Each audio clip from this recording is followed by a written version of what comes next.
Hello everyone, welcome here. Getting started on Windows, Mac and Linux operating systems.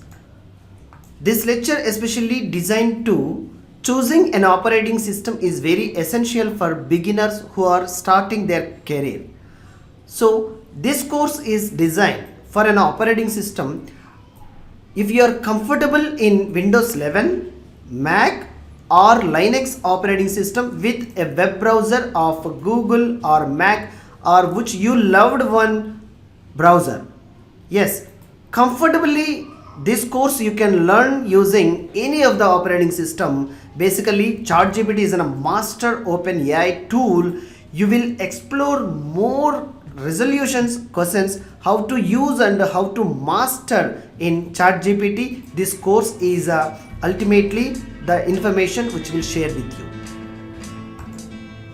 I'll see you at the course. Thank you.